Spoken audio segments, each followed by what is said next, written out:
would stop seeing things the way they are and see things the way you want them to be. And then if you would have the ability to tell people the way things are in the future, not the way they are presently, those things that you say you want and you speak of will come. That's the law.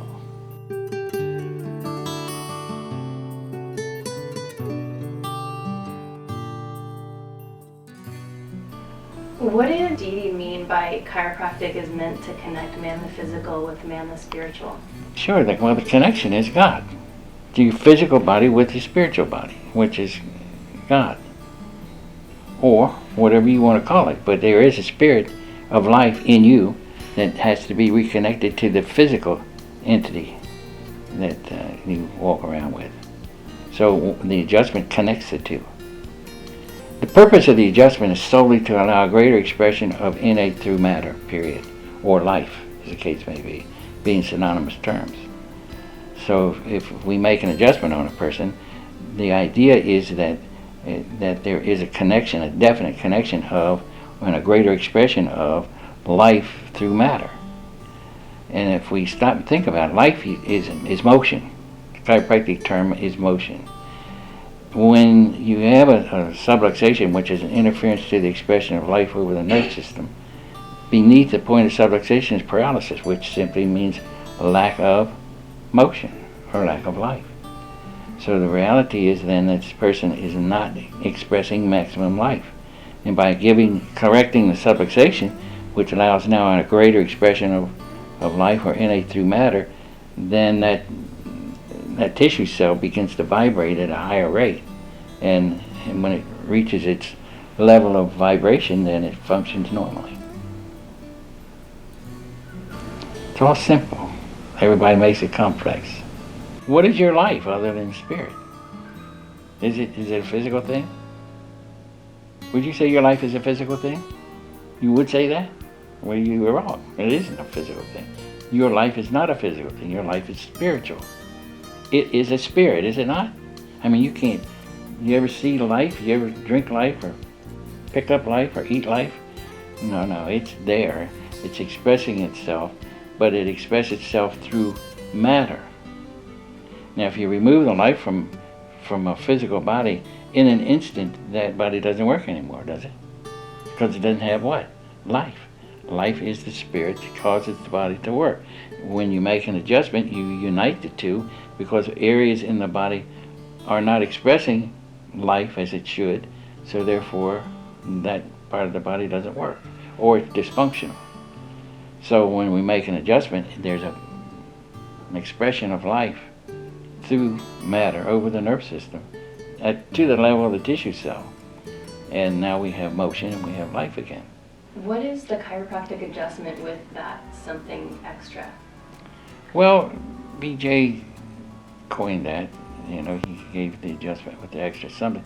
The extra something is the realization that, first of all, you have to be at the right place at the right time in the right direction. And if done correctly, then that particular adjustment holds.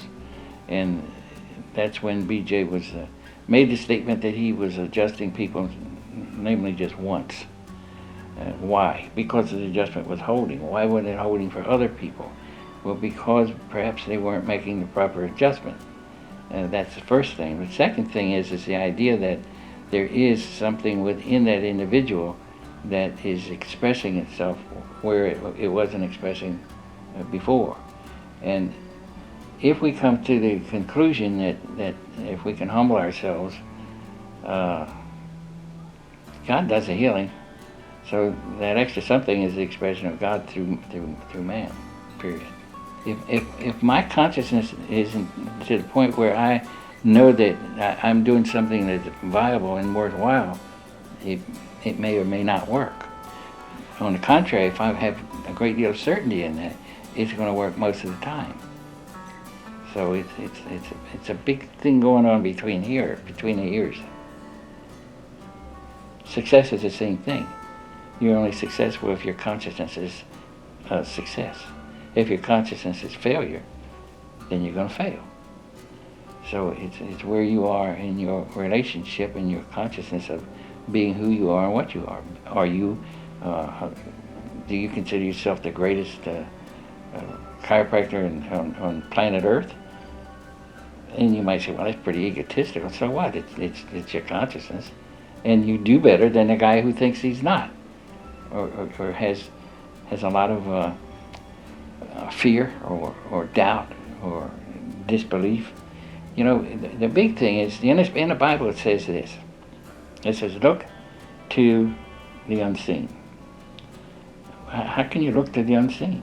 If you can't see it, how can you look to it? Well, you see it in your own mind, you see. So if you came in with a problem, whatever it is, be it cancer, it really doesn't make any difference. And I see you with cancer, and I see it being cancer, it's not very much if I can help you. But if I can see you the way I would like you to be, which is completely clean, then there's a possibility I could help you. I can't help you, but you can help yourself. Yes? You know, we had a fellow come in who had a sarcoma in his deltoid muscle. And he had already had it operated on once, and it was like indented where they removed the material. But he came back. And so he asked me if I could help him. And my stock answer was always this: I can move the bone, God can do the healing. That's it, that's all I got. So he said, well, I want you to help me if you can. And I said, okay. So I adjusted him, and he said, well, I know one thing. You can move the bone. He was sure of that.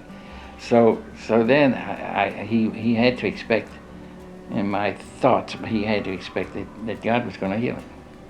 And it came out like a pimple, a little pimple, and then it got bigger, and it looked like a boil, and it opened up. There's a hole there, and the hole was about the size of a silver dollar, and you could actually see in there.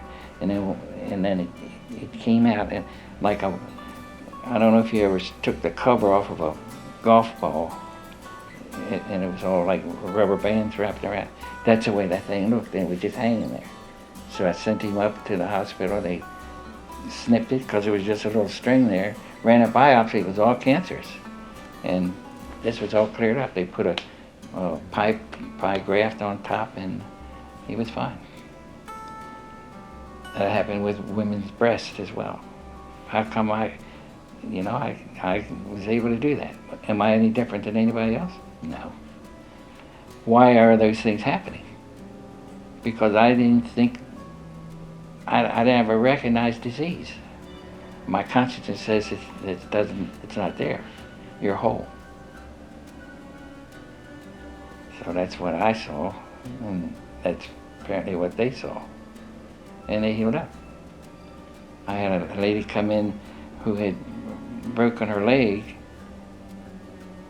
Some of this stuff sounds a little goofy to the majority of people, but I'm telling you the way it is. And she came in with a cast on her leg, and I touched her cast, and she heard it, and I heard it. A click, and I said, your leg, go get that thing x-rayed. There's no break there. She went to the hospital, excuse me, and they x-rayed it, and it was nothing there. I had a dog the same way. I had a dog where they put a pin in, it was nothing there. I mean, it was absolutely void of bone. I adjusted her, and we took her to get x-rayed, and it was all filled in. You could say, well, that sounds, goofy, because that sounds miraculous, right? Well, I expect miracles. It's all in your head. You agree with that? The world will agree with that for the most part. It is your consciousness. How come we have poor people and rich people? Because they had, what, luck? Or was it their consciousness? I have my son, who's passed on, bless his heart, but he said he was going to be a millionaire by the time he was, I think he said 40. And he was. But it took him that long to make that. He had his very best friend, and I want to say this too. Chris saw us in our poverty years. My first 8 years, I failed, and we had some hard times financially. He saw that and he lived that, so he had some of that in his mind. His best friend, from the time they were about 3 or 4 years old, his mother and dad were millionaires. Their parents were millionaires. One of them had a big furniture factory, another had a big foundry, and he thought everybody was a millionaire. He didn't know that. I mean, he never lived in poverty, never saw anybody that wasn't wealthy, and all their friends were wealthy. So what was his consciousness versus Chris's? His consciousness was, shoot, everybody's a millionaire. What's the big deal? So at Scott, at the same age, I think was 40, he sold his computer business for $40 million, and they hired him back as a consultant for $1 million, taxes paid. It's different in consciousness, right? So how does chiropractic work? How do you think? If I don't think I can help you, do you think you're going to respond? No, you can't. I remember days when I was younger and cranking on people like trying to get oil out of the ground somewhere, and they wouldn't respond. I'd say, well, I can't help you. And as soon as I say that, there just was no chance of them being helped, you know. But if I never thought that, and after I found out who I was, I didn't think that, and those kinds of things didn't happen. They clear up. What do you mean by once you found out who you were? I didn't always know who I was. I thought I was poor. I thought I was a failure. I thought I was just not a real viable person to be real, you know. All I thought about was fear, and we never had any money. We never had any practice. 8 years, I only ever saw about 17 visits a day, which is pretty sad. But I didn't know who I was. I had no idea that I was who I am. I had no idea what chiropractic was either. I went to National, which they don't teach chiropractic. And as a matter of fact, they told me to prepare to start for 4 years. Well, I've been an overachiever in my life, so I went for 8 years, and for sure. But when we came here, found out what chiropractic was, and I bought it completely because it was really what I had thought, even though I didn't express it. And I just flew with it, and and it didn't take me forever.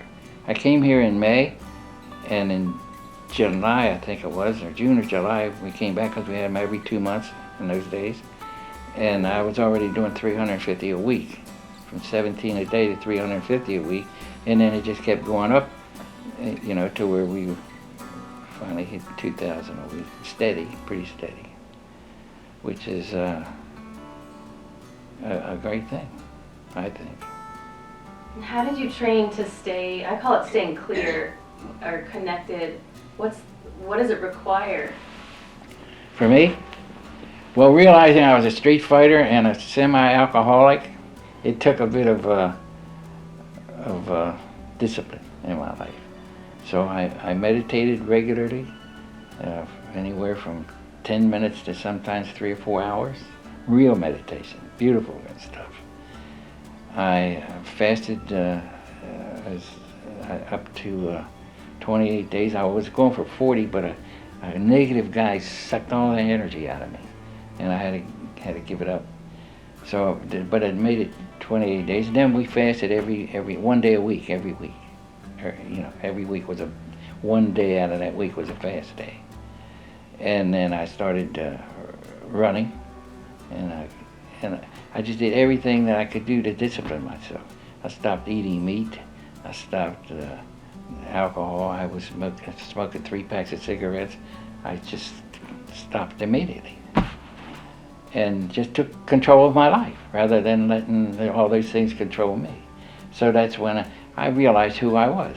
You know, I realized that I was somebody more than a failure, more than all those things, that I was actually in control of my own life, not letting those things control me.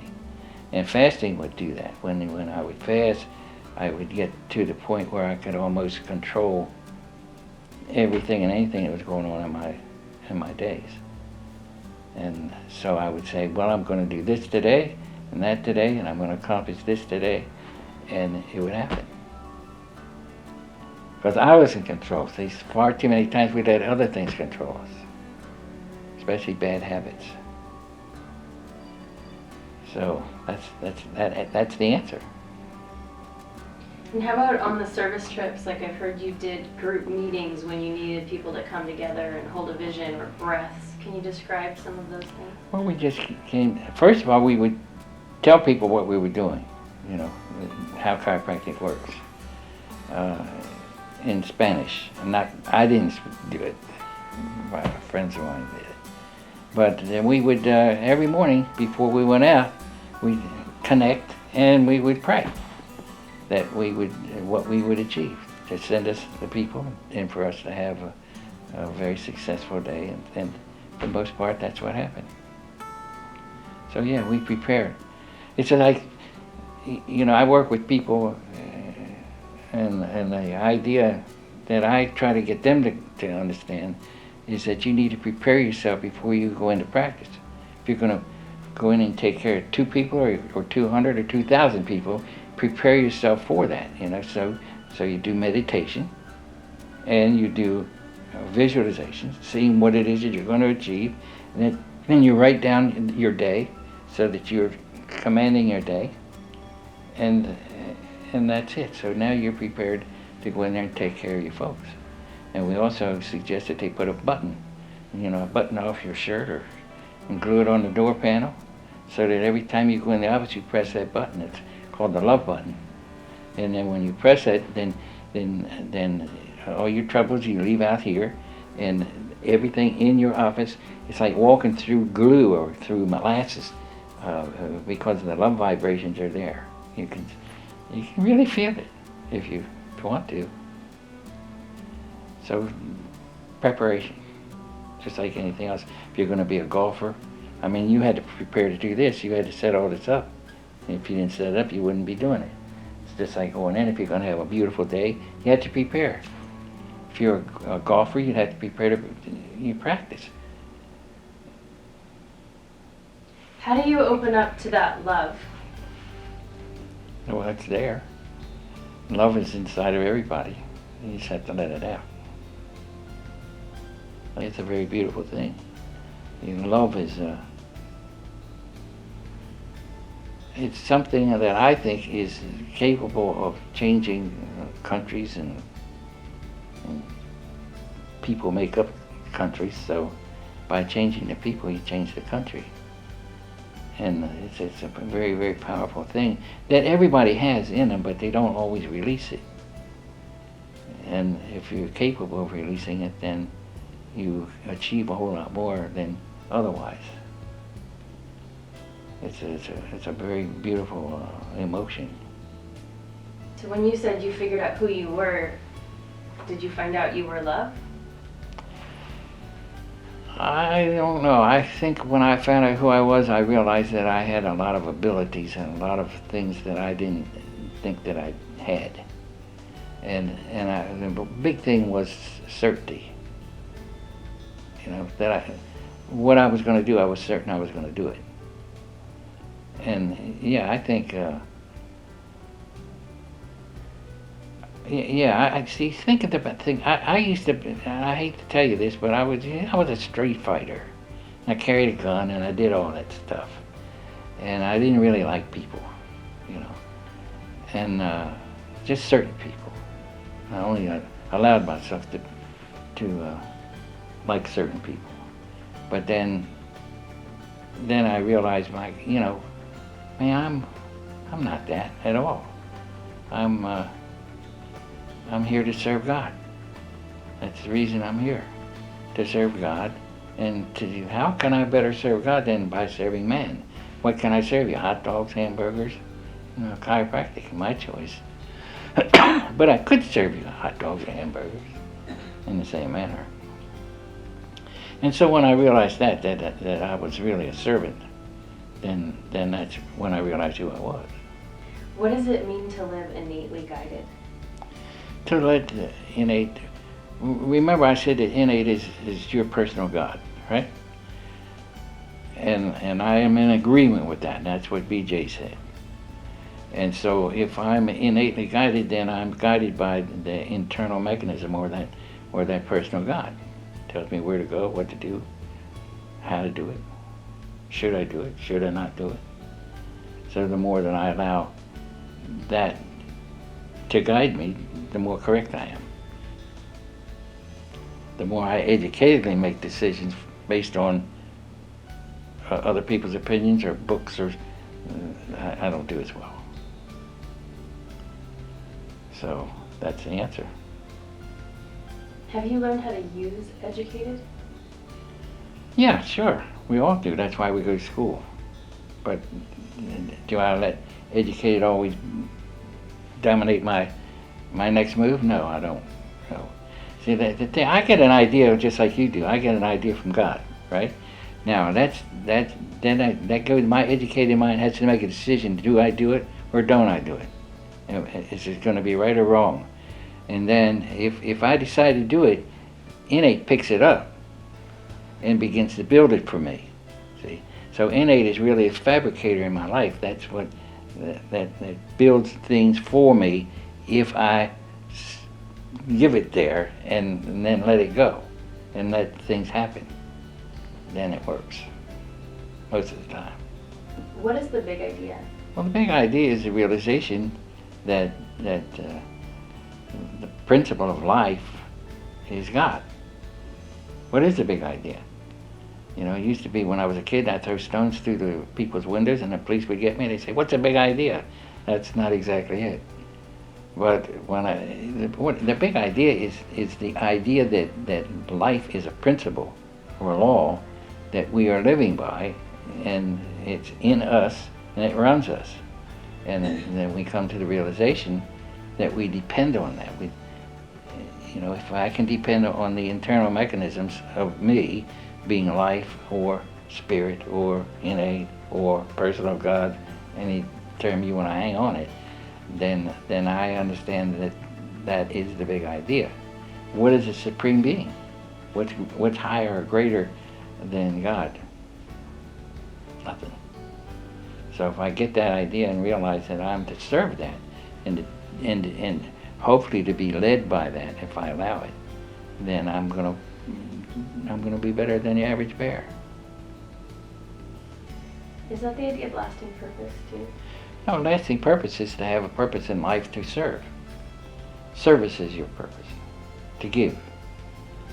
You know, you're supposed to give. I'm supposed to give. That's part of our being here, is giving. And the more we give, the more we what? The more we get, because of the law. That's the law of exchange. And if you look at God and you look at the realization that God is the source of everything, then we're looking from the producer to the product, and then our deal is to give as much as we can give, not just monetarily, but in service to people and loving people. What is greater than picking up a baby or holding a little puppy? I mean, what do you actually feel? You know, you can almost, I don't know. It's a very powerful thing to experience that. Well, supposing you can have that all the time with everybody. You're not going to cuddle and coo with everybody, but you can really feel love. I mean, it's like the love I have for my mother. I can have that for everybody, because every woman that comes in the office is my mother. And I can have that with everybody, if I want to. If I don't want to, I don't. But it's there. And all these things that we really look for are within us. We just have to let them out. All the love is there, all the joy is there, all the peace is there, all the the magnificent fruits of the Spirit are there. You just have to let them out. You can tuck them away and never and live in a state of anger and hate and greed and all those things. If you choose, you can do that. But that's not what life is all about. So a lasting purpose is having a purpose in life, which is to serve God by serving man. And it doesn't change. The occupation can change, but the service doesn't change. I mean, if I look at my son Chris, he was primarily a loving person. And then I look at his little friend, and he was too, but he loved computers. And he loved making computers available for people, and he was rewarded for that. His purpose was the same thing, just a different vehicle, computers. Ours is chiropractic. Same thing. And if I was in a car business, it would be the same thing. I would love my cars. I would sell you the love of my cars. And, instead of selling you the mechanics of the car, I wouldn't do that. I would sell you the love of the car. And I would sell a lot of cars. And that's the same way with chiropractic. When we would share with them what chiropractic was, we would share actually our love for it. And that's one thing I have is a passion for chiropractic, for what I do. And that shows. So we always had big crowds. That's how you get big crowds. How does a person get a big practice? Well, you have to educate, but you have to also show that you have some kind of special feeling, some passion for what you do, and people want that. They don't want what you don't want. They want what you don't want to give up, or you know what I mean? It's like buying a house. If you say, well, this is a lousy house, I want to sell it, nobody will buy it. But if you can have that same house and love the house, everybody will come and it'll sell. Anything. Sid talks about that. It's pretty interesting. He talked about how he was the number one pots and pans for Peerless Pots and Pans. When he was showing this woman, do you know the story? Well, he was down on his knees to show this woman. It was an old run-down house, and the guy was drunk in the front room, and the mother and the daughter were there, and they were, poor people.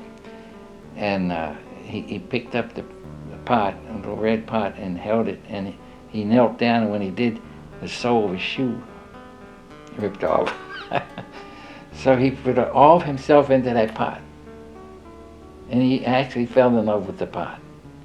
And they previously said they didn't want any, and they said, can I have that? Can I have that set? And he said yes. And he sold them when they said they didn't want it. Then he got to the point where he would sit in a booth in a restaurant, and they would have a separate booths over here, booths here, but like a little wall there. And he'd set the pots up on top of the wall, and people would come by, and he'd just sit there and love his pots. And people would come by and want them. They'd say, what? He'd say, well, this is this, it costs so much. And he became the number one guy, Not from a selling technique, from a loving technique. That's how you build a big business of any kind. What business can you not build if you really love what you're doing? And just like your thing here, if you're really in love with this thing, it'll work. If it's just something you're doing, it's not necessarily going to work.